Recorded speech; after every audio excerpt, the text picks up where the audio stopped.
Salut tout le monde, donc aujourd'hui on va faire une petite vidéo pour vous présenter l'ARPA. Donc c'est un refuge à Ris-Orangis. C'est le refuge où on a adopté notre petit chien, donc on connaît très bien. On a l'habitude justement de faire des petites visites et les portes ouvertes.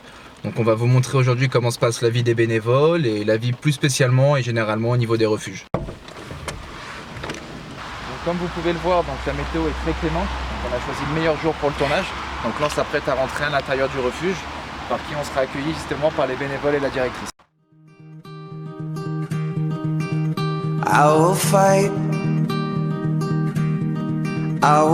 for you.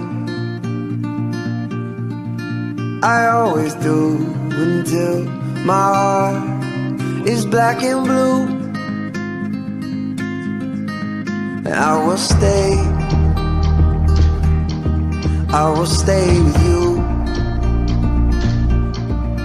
We'll make it to the other side like lovers do. Aujourd'hui donc on est avec Anaïs, donc bénévole à l'ARPA depuis 2 ans. Donc je te laisse te présenter un petit peu. J'ai commencé en tant que bénévole à l'ARPA il y a 2 ans. D'accord.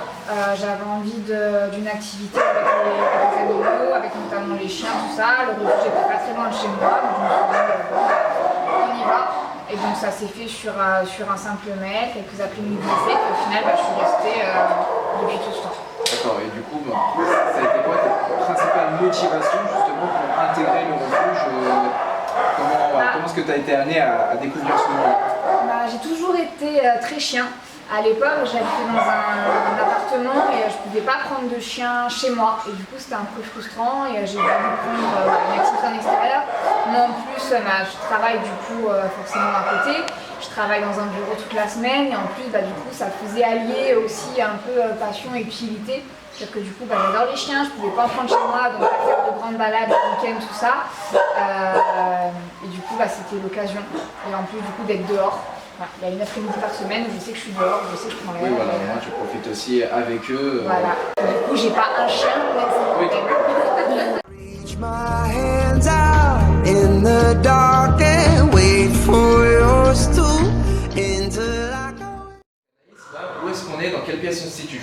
Donc là, on est dans un des garages de l'ARPA, qui est un peu les centres de contrôle dans la journée. Donc on a tout un stock de paniers, de couvertures, de couettes pour les paniers des chiens, dans les box, tout ça. On a toutes les croquettes pour la journée, quand ils mangent. Et on a un petit tableau de bord, en fait, qui répertorie tous les chiens qui sont dans la cour, avec leur ordre de sortie, leur type de croquettes, s'ils ont des soins à faire, s'ils ont des choses particulières. D'accord. Et au niveau des fournitures, justement, donc, les différents linges ou autres, ça arrive comment? C'est des dons? Ça arrive principalement par des dons, soit particuliers, soit d'autres associations. Souvent des particuliers pour tout ce qui est linge. D'accord. Justement, là, moi, par exemple, en termes de particuliers, j'ai des couettes, du vieux linge, du cochon. Je peux venir directement à l'ARPA et vous ramener pour faire un peu au niveau de ça. Je peux l'amener le week-end, l'après-midi, donc le samedi et dimanche après-midi de 15h à 17h30 pendant les heures d'adoption. D'accord, donc tous les dons ne sont pas que des dons financiers, c'est vrai que tout ça, ça vous aide aussi au quotidien pour justement vous occuper des différents box. C'est ça, ça peut être des couvertures, ça peut être des croquettes, des friandises, des jouets, même des colliers ou des harnais pour qu'on promène les chiens, les balades. Même quand les gens viennent adopter un chien, on ne leur donne pas le chien comme ça, on leur fournit un collier, éventuellement un harnais. Et voilà, souvent on les récupère, des fois on les récupère pas et ça permet aussi de remonter le stock. Donc ça c'est Noël, ça c'est leur cours de détente. Donc on a 3 cours de détente comme ça, où les chiens sortent une fois le matin, une fois l'après-midi. Pendant ce temps-là, on leur donne à manger, on joue, on les sociabilise, on essaie de faire il est sociable celui-là. Oui, celui-là il est très joueur, très gentil, il mange bien la cantine, il est au régime en ce moment. Bien mangé toi. Il est au régime. Donc voilà, donc là ça fait 20 minutes qu'il est dehors, donc on va le rentrer et faire sortir les chiens suivants. D'accord, donc là justement c'est une certaine rotation, vous avez plusieurs box. C'est justement différentes fonctions des box, toutes les 20 minutes vous allez changer. Voilà, et on passe au suivant. D'accord, on passe au suivant.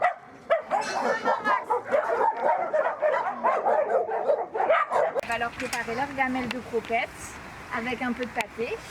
Tiens, viens là. Donc là, c'est l'heure du repas pour eux. C'est ça. Donc au niveau des chiens, des chiots, est-ce qu'ils ont des régimes alimentaires particuliers? Oui, on a plusieurs types de croquettes. D'accord. On a du chiot, on a du normal. Et on a des croquettes au poulet pour tous les chiens qui font des allergies, qui ont des problèmes de peau.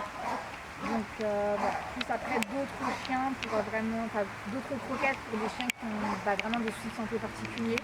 Donc voilà, il faut savoir qu'on a une cinquantaine de chiens. Un chien, selon sa taille, va manger entre 500 et 800 grammes de croquettes par jour. Donc on consomme très vite 90 kg de croquettes par semaine. Il y a beaucoup de dons, soit de particuliers, et on a aussi beaucoup d'autres associations, notamment 30 millions d'amis qui font des livraisons de 2 tonnes de croquettes 2 fois par an, il me semble. Là ce matin je suis allée récupérer 250 kg chez une association de chats qui a un partenariat avec une plateforme logistique. Voilà, donc là tout ce qui est bœuf ça va à peu près, et c'est surtout voilà, les croquettes poulet, les croquettes. Là on a eu plus spécialisé justement. Ouais, là on a une portée de 10 chiots qui est arrivée, donc on va avoir besoin de plus de croquettes chiots que d'habitude. Les derniers arrivés, donc ils sont arrivés il y a une semaine. Voilà, une portée de 10 petits chiots arrivés de Roumanie. Donc, dès qu'on a un petit peu de place, on fait venir des chiens d'une association de Roumanie par camion. Et puis voilà, ils arrivent ici, on les soigne, on les replace. D'accord. C'est vrai qu'avec des belles bouilles comme ça, voilà. C'est difficile de ne pas craquer. Ils sont pas vraiment traumatisés comme ils sont tout bébés, donc voilà, ils sont déjà sociables, ils sont câlins. Ça a été, ils n'ont pas l'air d'avoir de traces apparentes. Inox, viens chérie, viens. Viens non, tu as peur.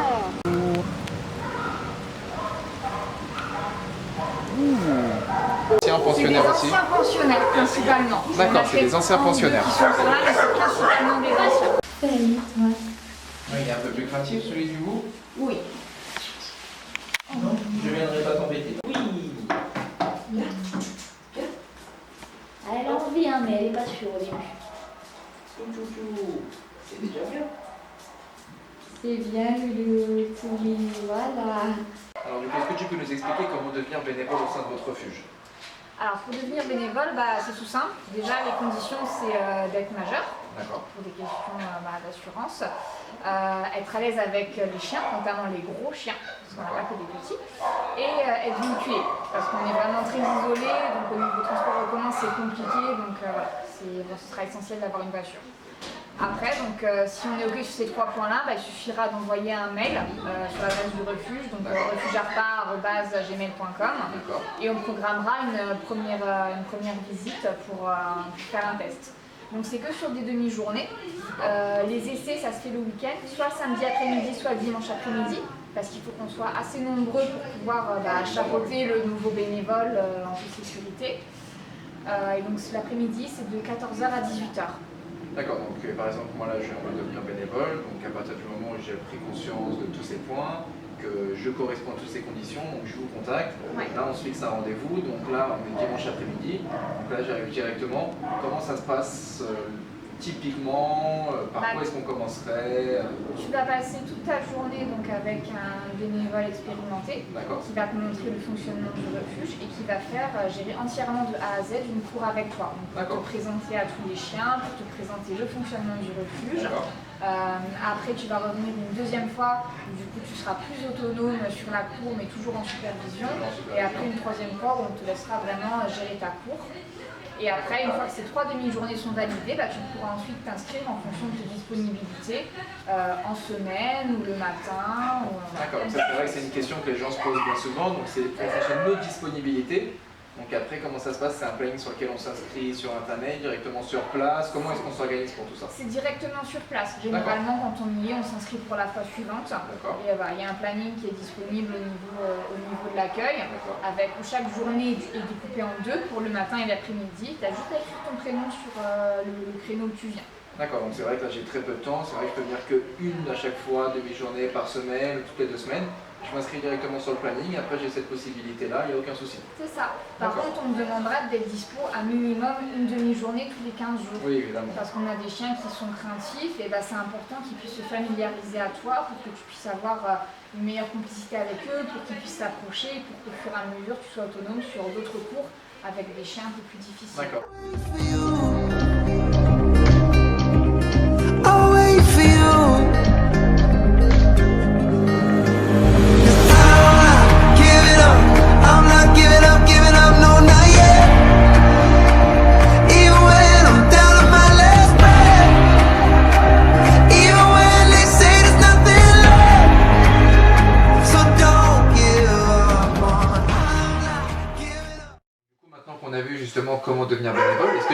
m'expliquer donc opérationnellement quelles sont les fonctions et les tâches du bénévole. Alors dans tous les cas, il y a les sorties des chiens, avec leur donner à manger, jouer avec eux, leur faire éventuellement des soins, travailler un peu leur socialisation, tout ça. Il va y avoir tout le côté nettoyage. Donc le matin, il y a tous les box qui sont passés à la javel. Après l'après-midi, c'est juste on repasse un coup en cours dans les box extérieures, que tout soit propre quand on part et que tout soit prêt pour la nuit. Donc voilà. Donc c'est vrai qu'il y a tout ce côté, nettoyage aussi, hein, c'est pas que les chiens. Et puis il faut aussi se poser la question, c'est dire voilà, des fois on a des gens qui viennent, ok c'est l'été, c'est sympa, mais les chiens ils ont besoin de nous toute l'année. Donc des fois il y a aussi des fois l'hiver, il fait -5, 0, il neige, il gèle, mais il pleut comme aujourd'hui. Comme aujourd'hui. Est-ce que toi personnellement il y a un abandon qui t'aurait plus marqué qu'un autre, qui serait resté en mémoire ou... Il y a beaucoup d'abandons qui sont difficiles. Moi ça fait 2 ans que je suis là, il y a des chiens qu'on récupère dans des états catastrophiques qui sont quand même très squelettiques, qui sont laissés derrière le portail, voire balancés par-dessus. Dedans, une qui m'a marqué, ce serait un petit bébé, une petite femelle qui avait 5 mois, qui s'appelait Cybèle, une petite croisée Bosron qui avait été balancée par-dessus le portail. Elle avait une fracture à la patte qui a été mal ressoudée et on a été obligé de l'amputer d'une patte. Donc c'était triste parce que c'était qu'un bébé, elle avait 5 mois et il y a beaucoup de gens qui peuvent s'arrêter au fait qu'un chien il lui manque une patte. Et au final, elle a quand même réussi à trouver une belle famille. Donc elle a quand même réussi à trouver une belle famille. Et est-ce que vous avez justement au niveau des familles, des fois des retours de cette famille-là? Est-ce qu'ils vous recontactent, vous envoient des photos régulièrement? On essaye de demander aux gens de nous envoyer des nouvelles. Donc, quand on en a, généralement, on essaye de les republier sur notre page parce qu'il y a des chiens qui sont là pendant plusieurs années. Les gens nous suivent et une fois qu'ils sont partis, les gens aussi aiment bien avoir un peu des nouvelles, comment ça se passe, tout ça. Donc on essaye de le suivre et dans tous les cas, on fait une visite de contrôle post-adoption 2 à 3 mois après l'adoption pour vérifier que tout va bien. Et c'est vrai que c'est toujours un bonheur en fait de voir des chiens ici. Bon, on essaie de s'en occuper au mieux, mais après de les voir 2-3 mois après, épanouis dans leur famille, repris un peu de poids, redevenus joueurs, c'est un vrai plaisir de voir ça. Donc malheureusement, on a parlé des abandons, mais du coup maintenant au niveau de l'adoption, donc là par exemple je suis adoptant, je l'ai déjà été, comme vous le savez. Donc là voilà, le cas de je suis un nouvel adoptant, comment est-ce que ça se passe? Je viens pour la première fois, j'ai vu les horaires d'ouverture, je sonne, me voilà devant le portail du refuge, comment ça fonctionne? Donc il y a un ou une bénévole qui va venir t'accueillir, qui va te poser quelques petites questions parce que c'est vrai qu'après dans le refuge il y a beaucoup de bruit, donc c'est un peu difficile de discuter pour essayer de centrer ce que tu recherches. Est-ce que tu veux un gros chien? Est-ce que tu veux un petit chien? Est-ce que à quel niveau tu es absent dans la journée? Est-ce qu'il y a des chiens que ça ne dérangera pas? D'autres qui ont un peu de mal à la solitude et du coup qui vont te ruiner ta maison, ton appartement si on filtre pas bien ça.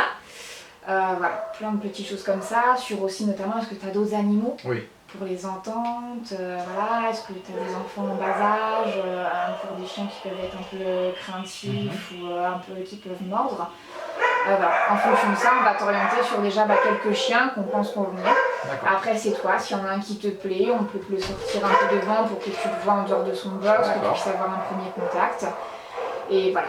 Après, c'est toi qui vas voir si tu as besoin de réfléchir un peu. Donc là, premier contact. Donc imaginons on a sorti le chien du box, le contact se passe bien.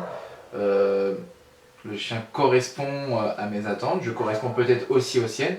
Comment ça se passe? Quelles sont les procédures après par la suite, d'un côté même plus administratif, pour justement terminer cette adoption?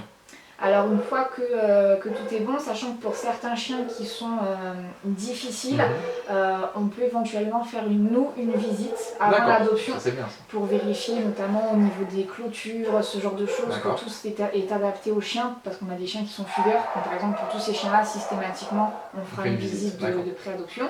Mais si tout va bien et que tout est cool, dans ce cas-là, tu peux repartir avec le chien. Donc tu vas ensuite aller dans notre bureau pour signer tous les papiers qu'il faut, pour avoir des premières recommandations. On te donnera éventuellement la carte d'une de nos comportementalistes que tu pourras appeler en cas de problème. On va te donner également un premier sac de croquettes pour faire les premiers jours, pour faire la transition avec les D'accord, donc croquettes que voilà, tu donc nous on achèteras. repart quand même la toute première fois avec un petit pack entre guillemets de démarrage. C'est ça, Pour les justement- croquettes pour faire la transition, un pied de collier, une laisse pour pouvoir aussi le sortir du refuge et le ramener chez toi. D'accord. Et après, donc, il y a des frais d'adoption qui sont entre 150 et 250 euros et D'accord. qui dépendent de l'âge du chien, si c'est un chiot ou un adulte et s'il est stérilisé ou non. Si justement en termes d'adoptants ou de futurs adoptants, s'il y avait 2-3 questions à se poser avant d'adopter, quelles seraient ces questions? Bah déjà, est-ce que je suis prêt à m'engager sur la durée? Oui. Parce qu'un chien, bah, potentiellement, il peut vivre 15, 16, 18 ans. Donc selon l'âge du chien que tu adoptes, bah, est-ce que prévois en fait, essaye de te projeter, notamment là on est sur des petits chiots de 4 mois, bah, est-ce que dans 18 ans, est-ce que j'aurai toujours l'âge, la force de m'occuper d'un chien? Parce que bah, après c'est un chien qui va revenir ici et ça peut être traumatisant pour lui. Puis malheureusement bah, un chien plus il est âgé, plus il a du mal à partir. Est-ce que j'ai assez de temps à lui consacrer, parce que c'est pas juste une peluche qu'on met dans un coin, Oui, bah oui. il faut s'en occuper, lui accorder du temps, lui apporter une certaine éducation, le sortir, et ça des fois c'est des gens qui oublient, puis c'est pas juste le sortir, c'est lui apporter une vraie éducation. Et bah, est-ce que je suis prêt à avoir un chien qui a un passif? Oui, en plus. Parce que voilà, dans les deux cas, que ce soit un adulte ou un chiot, c'est deux types de problèmes. C'est-à-dire qu'un chiot, bah oui, forcément, il est pas propre, il va faire des bêtises, il a tout à apprendre. Donc c'est pas clé en main. Et c'est souvent ça, des fois on a des gens qui viennent et disent voilà, je veux un chien, je veux qu'il soit propre, je veux qu'il sache rester tout seul, je veux tout ça. Bah ça vient, mais avec le temps. Est-ce que je suis prêt à ça? Est-ce que je suis prêt à avoir un chien qui est très craintif et peut-être qu'il va mettre du temps à venir chercher des câlins?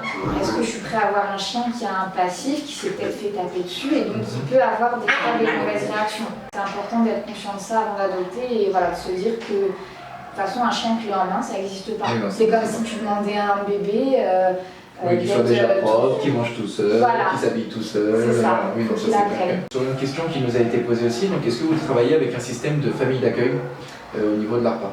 Oui, on fait des familles d'accueil mais seulement pour nos vieux chiens. D'accord. Voilà, pour tout ce qui est senior, oui, on peut fonctionner avec des familles d'accueil. D'accord, donc au niveau justement des familles d'accueil, donc les photos seront disponibles sur le site internet ou directement au refuge. Et après, il y a des rendez-vous qui sont fixés directement avec les familles d'accueil. Les potentiels adoptants se déplacent chez les familles ou c'est les familles qui se déplaceraient plutôt au niveau du refuge? Ça peut être les deux, ça va dépendre du chien, si c'est un D'accord. chien a un problème ou pas. Voilà. Mais l'idéal, s'il y a des potentielles familles d'accueil qui veulent se manifester, bah, c'est de nous envoyer un mail ou un message privé sur la page. Et voilà, en fonction des conditions, on verra si on a un chien qu'on pourrait placer chez eux ou pas. D'accord. Et du coup, donc, au niveau du refuge, donc au refuge de l'ARPA, en termes de capacité, justement, donc... On a généralement une cinquantaine de chiens. Ça peut être un peu plus, ça peut être un peu moins. Tout dépend malheureusement des abandons. Mais ça dépend aussi de nos capacités parce qu'on ne peut pas pousser les murs. Il y a des chiens, des fois ils peuvent être 2-3 dans un box parce qu'ils s'entendent bien, mais il y a des chiens qui ne sont pas OK congénères et qui ont besoin d'un box pour eux tout seuls. Donc c'est pour ça. Ça dépend vraiment des chiens. Mais en moyenne, on en a toujours une cinquantaine. D'accord. Est-ce que tu as des choses, toi, que tu aimerais mettre en avant justement au niveau du refuge, que tu aimerais dire aux gens pour les sensibiliser, pour leur donner peut-être l'envie de devenir bénévole? L'envie de devenir bénévole, c'est que vous n'aurez pas un chien, vous en aurez 50 à vous occuper. Et c'est très instructif. Moi, franchement, depuis que je suis bénévole en refuge, je ne me verrai pas adopter un chien en élevage. Il y en a tellement ici, puis il y a de tout. Il y a de toutes les tailles, il y a de toutes les couleurs, il y a des mâles, des femelles, des chiots, des adultes, des seniors, il y a vraiment tout. Donc voilà, puis c'est vraiment leur donner une chance. Et moi, du coup, mon chien, je l'ai adopté à l'âge de 3 ans. Et je trouve que c'est pas le même relationnel que tu développes avec eux après. Il y a une certaine forme de reconnaissance du chien. Il y a aussi, toi, de te dire vraiment que tu as donné une chance à un chien qui avait peut-être passé des années en boxe, voire qui a déjà passé des années en boxe. Et c'est vraiment, je pense, un autre lien, un lien plus fort que tu tisses avec au ton niveau chien. de la relation justement bénévole chien-chiot, c'est pas trop difficile quand tu as un chien part en adoption, si vous l'avez eu pendant plusieurs mois, plusieurs années. C'est vrai qu'il y a pas mal de personnes qui se demandent en termes d'émotivité s'ils sont capables de le faire, parce qu'ils auraient peur de se dire je serais trop triste, je sais pas si j'arriverai à supporter justement ça. Bah, il y en a, on s'y attache forcément plus que d'autres parce que bah, on a tous des types de chiens préférés. On a tous. Moi, tu sais, c'est comme avec les enfants, hein. On dit pas, mais on a tous des chouchous. On a tous des préférés. Non, mais c'est la vérité. Et quand ils partent, bah, c'est un mélange d'émotions en fait. C'est ni ouais, un peu triste parce que oh, c'était mon chouchou, je vais plus le voir. Et en même temps, t'es quand même content. Parce que même si on en prend soin du mieux qu'on peut, bah, ça reste un box. Ça reste on a beau leur donner tout l'amour possible quand on est présent, bah, on n'habite pas ici, on ne peut pas être présent H24, 7 jours sur 7. Et donc de savoir qu'ils vont être vraiment dans une vraie famille, dans un vrai panier au chaud, qu'ils vont pouvoir évoluer, se détendre, tout ça, et finir leur vie dans les meilleures conditions, bon, au final ça enlève tout. Donc du coup au niveau du refuge de l'ARPA, est-ce que vous avez que des bénévoles ou est-ce que vous travaillez aussi avec des salariés, des personnes qui sont là vraiment au quotidien et qui... Oui, on a des salariés, actuellement on en a 5. D'accord. Et ils sont là bah, du coup surtout en semaine. Parce que bah, souvent la plupart des bénévoles travaillent en semaine, donc on est là souvent le week-end, même s'il y en a qui des fois sur leur planning ils peuvent être en semaine, mais du coup on concentre principalement les salariés sur la semaine. Après eux, en plus du nettoyage donc des cours, de l'entretien du refuge, de s'occuper des chiens, ils vont aussi beaucoup faire en semaine des trajets vétérinaires. D'accord. Parce que bah, nos chiens, bah, des fois ils se blessent, des fois ils ont des soins, et puis ils ont leur visite de contrôle annuelle, ils ont leur vaccin à faire, leur rappel, et donc bah, du coup il faut les emmener. D'accord. Et c'est toute une donc ça ce sera voilà, justement plus au niveau des salariés qui s'occuperont de tout ça. Voilà. C'est vrai qu'en fait là déjà bah, le week-end souvent les vétérinaires sont pleins, donc c'est une grosse logistique. Et puis en fait le week-end on évite au maximum de faire sortir les chiens du refuge bah, parce qu'on a les adoptants. Oui. Donc ce serait dommage que pendant qu'il y a un adoptant qui vienne, bah, qu'il y ait un chien qui aurait été son coup de cœur, mais en fait il est en promenade à l'extérieur ou il est chez le veto. Oui, donc tout ça c'est fait en semaine. Les promenades à l'extérieur et les trajets veto sont faits en semaine. D'accord.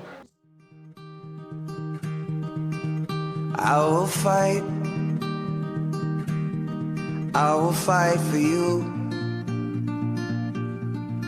I always do until my heart is black and white.